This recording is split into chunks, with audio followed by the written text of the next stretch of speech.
Okay, now we are starting with a new chapter, that is a capital structure. अब सबसे पहले capital structure का मतलब क्या होता है? Capital means what?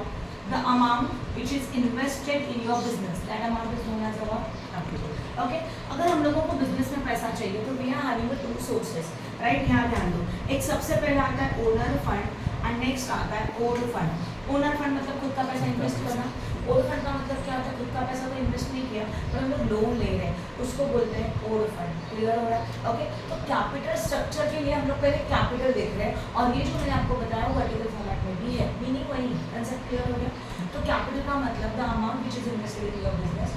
अगर हम लोगों को समझो फंड चाहिए 5 लाख का, एज्यूम कर लेते हैं, तो अभी ओनर फंड में आता है normally equity share capital normally, and old में आता है डेब्ट, दैट इज अ डिबेंचर. समझ लो कि हम लोगों ने ये डिसाइड किया 5 लाख का जो फंड है बिजनेस के लिए चाहिए, उसके लिए हम लोग इक्विटी शेयर इशू कर रहे हैं, समझ लो बराबर है. और वो डिसाइड किया कि हम लोग इक्विटी शेयर इशू करेंगे 3 लाख का. तो डिबेंचर कितने का रहेगा, लोन कितना रहेगा, 2 लाख का. अभी जरूरी है क्या, it is not a compulsory that कि इक्विटी शेयर में से 3 मतलब it is not a compulsory that कि जो हमारा 5 लाख का कैपिटल है उसमें से 3 लाख का इक्विटी शेयर लेना चाहिए, कंपल्सरी तो है, राइट है. वापस बता दें क्या बताया मैंने, कैपिटल स्ट्रक्चर.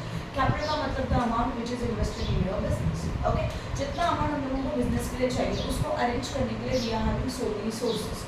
अलग अलग जगह से हम लोग पैसा अरेंज कर सकते हैं. उसमें से एक है इक्विटी शेयर कैपिटल, दूसरा है और डिबेंचर. यस और नो. तो ये जो इक्विटी शेयर कैपिटल का अमाउंट है हम लोग ने सोचा 3 लाख का फंड, 3 लाख का फंड हम लोग इक्विटी शेयर से इशू करेंगे, तो रिमेनिंग 2 लाख का हम लोग डिबेंचर इशू करेंगे या तो लोन लेंगे. ओके, हम लोगों ने डिसाइड किया. बट ये कंपल्सरी नहीं है कि 3 लाख का इक्विटी शेयर इशू करना चाहिए. ऐसे भी हो सकता है कि इक्विटी शेयर 2 लाख का लिया, अब डिबेंचर मतलब लोन कितने का लिया, 3 लाख. ये भी हो सकता है कि ये 2,50,000 है और ये भी कितना है, 2,50,000. It is also possible that this one is a 4 lakh and this one is a 5 lakh. तो अल्टीमेटली सबका एंड में कैपिटल कितना जनरेट हो जाएगा, 5 lakh. क्लियर हो रहा है? तो these are the different capital structure. ये जो मैंने यहाँ पे बनाया है वो अलग अलग कैपिटल स्ट्रक्चर है. आपको जो चाहिए आप यूज़ कर सकते हो. बट अगर बिजनेस में डिसीजन लेना है तो रैंडमली डिसीजन लिए जाते हैं क्या, ये अच्छा लगता है दिखने में इसको लेके, ऐसा होता है क्या? नहीं. बिजनेस में डिसीजन लेना है तो कुछ ना कुछ कैलकुलेशन चाहिए. तो अभी हम लोगों को डिसाइड करना है 5 लाख के फंड के लिए we are having 1 2 3 and 4 plans are there for the capital creation. Capital को जनरेट करने के 4 अलग अलग प्लान्स हैं. इनमें से मुझे कौन सा बेस्ट चॉइस करना है और हम लोग ये सीखेंगे इस कैपिटल स्ट्रक्चर के चैप्टर. क्लियर हो रहा है? तो हर एक स्ट्रक्चर में ये एक स्ट्रक्चर, ये पहला स्ट्रक्चर है, इसको समझो बोलेंगे plan A, plan B, plan C, plan D. अब इनमें से मुझे एक चॉइस करना है, तो कैसे चॉइस किया जाएगा? हर एक स्ट्रक्चर के टाइम पे we have to find out the EPS. क्या फाइंड आउट करना है? हर एक स्ट्रक्चर का ईपीएस. ईपीएस का मतलब होता है earning per share, right. 15 mark के लिए आपके इसमें ये सम आएगा ही आएगा. क्लियर है? ओके, आपके इसमें भी 15 मार्क का ये सम का वेटेज आपके लिए बोल नहीं सकते. पूरा चैप्टर में बहुत सारी वैरायटीज है, तो उनमें से कोई भी 2-3 आता है. लास्ट ईयर में पिछले 5 to 6 ईयर में से एक बार भी नहीं आया, बट लास्ट ईयर में आया था. समझा? तो इसके लिए इसको भी करके जाना. समझा मैंने क्या बताया भैया? Having a different plans, different structure, और इनमें से हम लोगों को बेस्ट स्ट्रक्चर फाइंड आउट करने का है. जब हम लोग इनमें से बेस्ट स्ट्रक्चर फाइंड आउट करेंगे तो कौन सा बेसिस के ऊपर करेंगे? ईपीएस बेसिस के ऊपर करेंगे. तो हम लोगों को फाइंड आउट करना है कि what is our earning per share. हमारा अर्निंग पर शेयर कितना है ये हम लोग फाइंड आउट करेंगे, और जिसका ईपीएस सबसे ज़्यादा है ना, that plan we have to choice. समझ में आया जो मैंने बताया? वो जिसका ईपीएस सबसे ज़्यादा है वो प्लान हम लोगों को चॉइस करना चाहिए. आई होप नो डाउट आपने समझा अच्छे तरह से, पक्का? ओके, तो these are the 5, these are the how many plans, 1 2 3 4 plan. Clear हो गया? Capital structure is what. Okay, अब कैपिटल स्ट्रक्चर का सम कंसेप्ट समझ में अच्छी तरह से, पक्का? कुछ डाउट है इसमें? ओके, अब मैं सम बता दूँ डायरेक्टली. देखो क्वेश्चन नंबर 1 सबके पास है, भेजना है ग्रुप में, फटाफट चेक करो. शाम में आपको सेंड किया, आप बताएं उनको सेंड करना. आपका टेक्स्ट बुक में starting with the question number 1 of the capital structure. ये चैप्टर पूरा का पूरा टेक्निकल है. टेक्निकल मतलब फॉर्मेट है, उस फॉर्मेट को फॉलो करो, सम सॉल्व हो जाता है. एक्स्ट्रा कुछ भी करने का जरूरत नहीं. Now Excel limited is considering 3 financing plan. Excel limited के पास कितने प्लान्स हैं? 3. ओके, प्लान्स में क्या दिया हुआ है? Total investment is to be raised. कितना फंड चाहिए बिजनेस के लिए? 2 लाख का फंड चाहिए. तो this is known as a capital, this is known as a new capital. हम लोग 2 लाख का नया फंड जनरेट करना चाहते हैं, तो 2 लाख का फंड जनरेट करने के लिए देखो क्वेश्चन में क्या क्या है, plans of financing proportion. Plans of financing proportion में plan A, plan B and plan C, we are having 3 plans. First one plan A में है इक्विटी ऑफ 100%, नो डेब्ट नो प्रेफरेंस शेयर। मतलब प्लान ए में दिया हुआ है कि हम लोग इक्विटी शेयर जनरेट करेंगे बाय इशूइंग 100% इक्विटी। क्लियर हो रहा है, मतलब जो भी फंड जनरेट करेंगे उसमें सिर्फ इक्विटी शेयर इशू करेंगे। Plan B says that 50% equity से अरेंज करेंगे एंड 50% डेब्ट से अरेंज करेंगे। And plan C says that 50% equity से, डेब्ट में से कुछ भी नहीं, and remaining 50% by preference share capital. Okay, cost of डेब्ट इज गिवन। डेब्ट का मतलब होता है लोन, लोन का cost that is a rate of interest. तो ये हमारे लिए क्या अवेलेबल है, रेट ऑफ इंटरेस्ट है। कितने का rate of interest, 8%। Then cost of preference shares, preference share का कॉस्ट मतलब rate of dividend of preference shares. तो जो भी प्रेफरेंस शेयर्स है उनको जब इशू करेंगे तो उसके ऊपर का जो डिविडेंड का रेट है वो 8% का रहेगा। Tax rate is given 50%। Equity share face value is 10, हमारे एक इक्विटी शेयर का फेस वैल्यू 10 है, but it will be issued at the premium of 10 पर शेयर। पर इस शेयर को मार्केट में प्रीमियम पे इशू करेंगे। अभी आपको पता है प्रीमियम मतलब फेस वैल्यू से ज़्यादा, तो फेस वैल्यू 10 है, प्रीमियम 10 है, तो 10 + 10 कितना होता है 20। तो ये शेयर कितने में इशू हो जाएगा, 20 में इशू होगा। एक्सपेक्टेड पीबीआईटी, पीबीआईटी का मतलब होता है profit before interest and tax. This is also known as earning before interest and tax. इसी को earning before interest and tax भी बोला जाता है। And that is how much, 80,000। Determine to the each plan, earning per share find out करना है, financial break even point चाहिए और इंडिकेटिंग लास्ट पॉइंट। अब इसमें का अभी हम लोग सीख रहे हैं ओनली ईपीएस, बराबर ना। ओके, अब देखो जब भी सम को सॉल्व करेंगे तो सबसे पहले क्वेश्चन में चाहिए step number 1, that is old capital. Old capital का मतलब होता है हमारा बिजनेस ऑलरेडी से है, एग्जिस्ट है, और उसमें कितना कैपिटल है उसको बोलते हैं old capital. But in this question old capital is not given, इसलिए यहाँ पे लिखेंगे न्यू। फिर हम लोगों को लिखने का है न्यू कैपिटल। न्यू कैपिटल का मतलब होता है कितना फंड आप क्रिएट करना चाहते हो। कितना फंड क्रिएट करना चाहते हो, 2 लाख। बोला है ना total investment to be raised. कितना फंड हम लोगों को बिजनेस के लिए चाहिए, 2 लाख का capital. This is known as a new capital. Then okay, अब न्यू कैपिटल के बाद हम लोगों को प्रिपेयर करने हैं प्लान्स। एंड जो भी प्लान बनेंगे वो सिर्फ न्यू कैपिटल के लिए बनेंगे। आप समझ रहे हो जो मैं बता रही हूँ। आप जितना फंड न्यू जनरेट करना चाहते हो, जितना आपको बिजनेस के लिए पैसा चाहिए, उसी के लिए आपका प्लान्स बनेगा। ओल्ड के लिए प्लान नहीं बनता।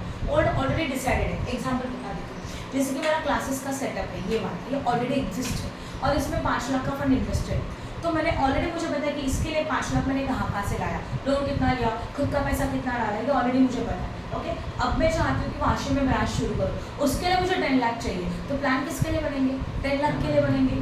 जो ऑलरेडी एग्जिस्टिंग है, जो ओल्ड है, उसके लिए प्लान बनेंगे क्या, नो, इसका कैपिटल ऑलरेडी अरेंज हो चुका है, ओल्ड वाला।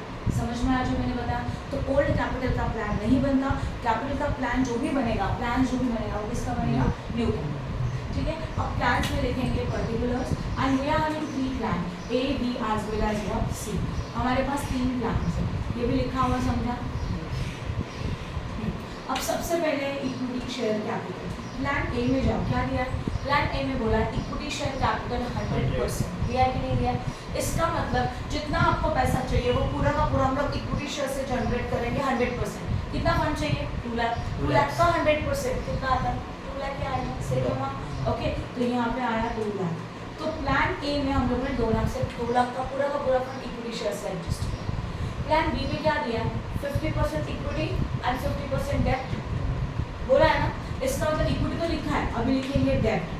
डेब्ट का मतलब लोन होता है, बट इसके आगे इसका परसेंटेज ऑफ इंटरेस्ट कितना जरूरी है, वो कितना परसेंट है, कॉस्ट ऑफ डेब्ट देखो 8%। This is the rate of interest, वो उसके सामने लिखना चाहिए कंपल्सरी। तो आपने लोन लिया। अभी प्लान बी सेज दैट कि अगर हम लोगों को 2 लाख चाहिए फंड, उसमें से 50% हम लोग लाएंगे इक्विटी से और 50% कहाँ से लाएंगे, डेब्ट से। तो 2 लाख का 50% कितना आएगा, 1 लाख।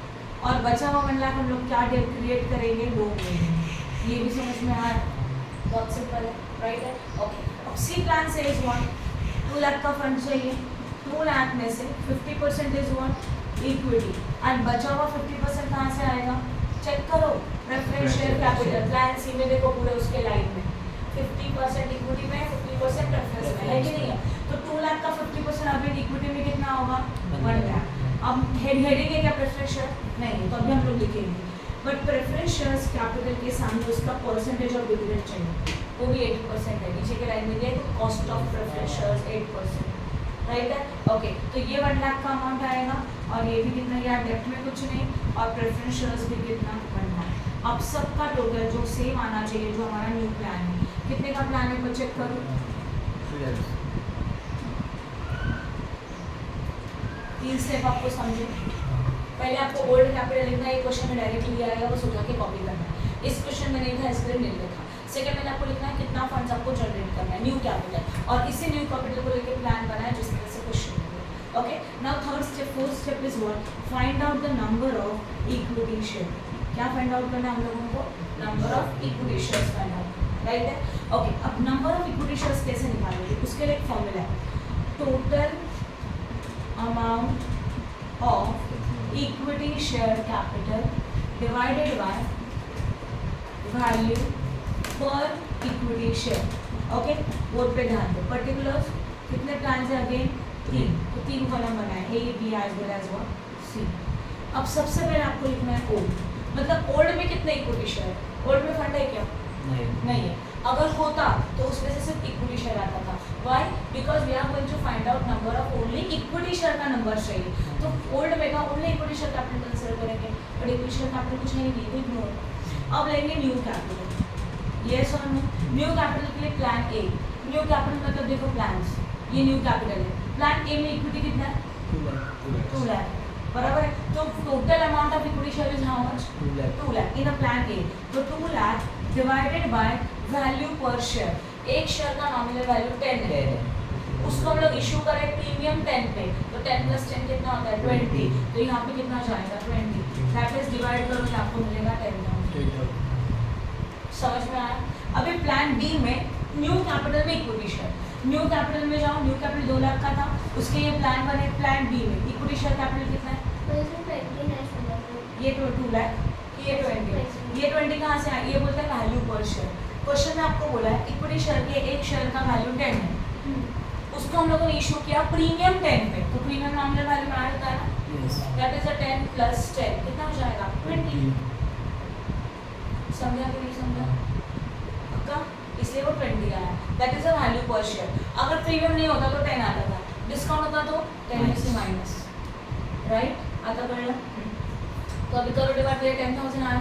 अब प्लान बी में जाते हैं, प्लीज प्लान बी में जाओ, कितना अमाउंट है बताओ, 1 लाख, तो यहाँ पे कितना आएगा 1 लाख, हाँ या ना, सही है। एक शेयर का वैल्यू कितने का है 20, 1 लाख डिवाइडेड बाय 20, बोलो करो 5,000, सही है। अब प्लान सी में बोलो, प्लान सी में क्या चाहिए, ओनली इक्विटी शेयर, कितना है प्लान सी में 1 लाख, वापस से 1 लाख डिवाइडेड बाय 20 कितना आएगा 5,000। I hope no doubt in this, समझा अच्छी तरह से। And these are known as number of share. Actual में इसका होगा टोटल, किसका टोटल करेंगे, ओल्ड प्लस न्यू, ओल्ड कुछ है क्या नहीं है, तो टोटल भी उतना ही आएगा 10,000 एंड हियर आल्सो। ये स्टेप समझा, जितने भी आप सम सॉल्व करेंगे इसी स्टेप में करोगे। पहले ओल्ड कैपिटल, न्यू कैपिटल का प्लान्स को लेके only number of share, old होता तो ओल्ड कैपिटल से इक्विटी शेयर लेते थे, उसको divide by value, old new plan से भी इक्विटी शेयर का वैल्यू लिया, उसको divide by value, you got number of share. फिर टोटल नंबर ऑफ शेयर में आएगा ओल्ड प्लस न्यू दोनों का addition, you got total number of share. Clear हो गया, ओके। अब हम लोगों को फाइंड आउट करना है ईपीएस, उसी बेसिस के ऊपर हम लोग डिसाइड करेंगे कि plan A, plan B and plan C में से बेस्ट कौन सा, उसके लिए क्या चाहिए, ईपीएस चाहिए। अभी यहाँ पे हेडिंग लिखा जाएगा calculation of earning per share. Plan कितने, उतने कॉलम बनेंगे, कितने प्लान है 3, तो first plan is what A B as well as what C, हाँ या ना। तो यहाँ पे होगा ए, यहाँ पे होगा बी, यहाँ पे होगा सी, यहाँ पे लिखेंगे पर्टिकुलर्स। बोलो यहाँ तक किसी को कुछ डाउट है। अब इसका फॉर्मेट, एक्चुअल में फॉर्मेट हम लोग को पता, थोड़ा रिकॉल कर देते हैं। पहले आता है EBIT, that is earning before interest and tax, उसमें से क्या माइनस करते हो interest, then you got earning before tax, फिर क्या माइनस करते हो टैक्स, फिर अर्निंग आफ्टर टैक्स, उसमें से प्रेफरेंस शेयर्स का dividend, and then you got amount available to equity share. Okay, इसका मतलब कि यहाँ पे हम एक्सप्लेन करते हैं। देखो पहले हम लोग क्या लिखते हैं EBIT, उसमें से क्या माइनस करेंगे, अभी EBIT मीन्स व्हाट, ऐसा प्रॉफिट, नॉर्मली हमारा प्रॉफिट कैसे निकालते हो, total sales total sales, sales में से एक्सपेंसेस माइनस करेंगे, आपको प्रॉफिट मिला, वही आपका अर्निंग है जिसमें से इंटरेस्ट एंड टैक्स अभी तक माइनस नहीं किया, उसमें से इंटरेस्ट माइनस कर दो तो जो भी प्रॉफिट मिलेगा वो प्रॉफिट बिफोर टैक्स है। अब टैक्स भी माइनस कर दो तो ऐसा प्रॉफिट मिलेगा प्रॉफिट आफ्टर टैक्स। अब जो प्रॉफिट मिला उसमें से पहले डिविडेंड किसको दिया जाता है? इक्विटी की प्रेफरेंस को दिया जाता है। पहले डिविडेंड किसको दिया जाता है? Preference shares having a first chance at a time of payment of dividend. 12th के एसपी में आपने सीखा था कि जब भी प्रेफरेंस शेयर्स है उनको पहले डिविडेंड पे होता है, बराबर ना, राइट? जितना प्रॉफिट है तो जितना प्रॉफिट है उसमें से पहले प्रेफरेंस शेयर को डिविडेंड दे दो, और अगर कुछ प्रॉफिट बचा तो वो जाएगा इक्विटी शेयर को, because they are the real owner of the business. और प्रॉफिट नहीं बचा तो उनको कुछ नहीं मिलेगा। क्लियर हो रहा है? यही फॉर्मेट हम लोग फॉलो कर रहे हैं। तो अभी पहले क्या लिखा हम लोगों ने? EPF. Earning before interest and tax is also known as profit before interest and tax. इसे तो क्या बोलते हैं? Profit before interest and tax. सही है? तो चलो अभी बताओ, earning before interest and tax and profit before interest and tax कितना लेके रखा है? 80,000 दिया है, 80,000। तो ए बी सी तीनों में कितना आएगा? देखो 80,000 फर्स्ट प्लान में भी, सेकेंड प्लान में भी 80,000, थर्ड प्लान में भी 80,000। सी वी आर हैविंग 3 प्लान, इनमें से आपको कोई एक चॉइस करना है। सारे चॉइस करने का तो कोई भी चॉइस करो, EBIT will be same. That's why EBIT is same for all levels. सारे लेवल में हमारा ईबीआईटी क्या रहेगा? सेम। समझ में आया? अब इसमें से माइनस करेंगे व्हाट? इंटरेस्ट। इंटरेस्ट में 2 इंटरेस्ट आते हैं, एक ओल्ड एंड एक न्यू। ओल्ड मतलब इनमें कोई डिबेंचर है, डेब्ट है, लोन है, कुछ नहीं होता तो यहाँ आता था, अभी कुछ नहीं है तो ओल्ड में डैश। ओल्ड वाला इन्फॉर्मेशन सारे प्लान में सेम होता है। ओल्ड वाले इन्फॉर्मेशन जो भी निकालोगे ना वो यहाँ पे भी लिखोगे तो यहाँ पे भी और यहाँ पे भी। समझा? ठीक है। अब न्यू में जाएंगे। न्यू में प्लान ए, देखो प्लान ए, प्लान ए में डेब्ट है क्या? नहीं, ये दोनों नहीं है, हाँ ना? तो डेब्ट नहीं है तो प्लान ए में इंटरेस्ट नहीं आएगा तुम्हारा। प्लान बी में डेब्ट है 1 लाख, 1 लाख के ऊपर रेट ऑफ इंटरेस्ट 8%, 1 लाख के ऊपर 8%, 8,000। प्लान सी में डेब्ट है क्या? नहीं। इंटरेस्ट सिर्फ डेब्ट के ऊपर निकलता है, डिबेंचर के ऊपर, लोन के ऊपर, टर्म लोन, सारे लोन्स के ऊपर। यहाँ नहीं है तो यहाँ पे भी डैश। ये समझा? अब इसको क्या करने का? माइनस। ओके, तब मिलेगा earning before tax. Now this will be how much? 80,000। This will be how much? 72। This will be how much? 80। फिर इसमें से माइनस करेंगे tax. What is your tax rate? 50%। तो इसका 50% 40,000, 36,000। हाँ या ना? ये सब माइनस करना है, ब्रैकेट किया तो बचेगा same amount 40,000, 36, 40। and this is known as a profit after tax. इसको क्या बोलते हैं हम लोग? Profit after tax. इसका आवाज समझा? ओके, अब ये ऐसा प्रॉफिट है, सारे एक्सपेंसेस माइनस किए, इंटरेस्ट माइनस किया, टैक्स माइनस किया। अभी इस प्रॉफिट में से पहले दिया जाएगा प्रेफरेंस शेयर्स को डिविडेंड। इसके लिए यहाँ पे आता है लेस प्रेफरेंस शेयर। अभी प्रेफरेंस शेयर डिविडेंड कितना है? उसमें भी 2 कैटेगरीज होती है। First one is old. Old के लिए देखो, ओल्ड में कोई प्रेफरेंस शेयर्स है, अगर यहाँ प्रेफरेंस शेयर्स होता ओल्ड में तो उसके ऊपर का डिविडेंड यहाँ, और वो ओल्ड का इन्फॉर्मेशन सारे इसमें नहीं है तो छोड़ दो। क्लियर है? ओके, अब न्यू में जाओ प्लीज। न्यू में प्रेफरेंस शेयर्स कितना है? ए में है प्रेफरेंस शेयर्स? नहीं है। बी में है क्या प्रेफरेंस शेयर्स? नहीं है। ओके, तो ए एंड बी में डैश। अभी सी में देखो प्रेफरेंस शेयर कैपिटल है 1 लाख, 1 लाख के ऊपर कितना परसेंट? 8%। तो कितना आएगा? 8,000। ये सब माइनस करना है। यहाँ पे 40,000 का 40,000, यहाँ पे कितना? 36,000, और यहाँ पे कितना? 32,000। देन समझा कि नहीं समझा? This is known as a amount for equity shareholder. तो ये ऐसा प्रॉफिट है कि जो एंड में किसको दिया जाएगा? Equity shareholder. ये लॉजिक समझा? Now we have to find out what EPS. EPS का फॉर्मूला है amount for equity shareholder divided by yes number of equity share. अब बताओ, amount available for equity share ये है कितने का? 40,000 का प्लान ए में। अभी प्लान ए में नंबर ऑफ इक्विटी शेयर हम लोगों ने ऑलरेडी निकाला, चेक करो, उसको बस लिखा 10,000, तब आपको मिलेगा 4। सही है? प्लान बी में कितना है? 36,000, और यहाँ पे नंबर ऑफ शेयर 5,000। करो डिवाइड। 7.2।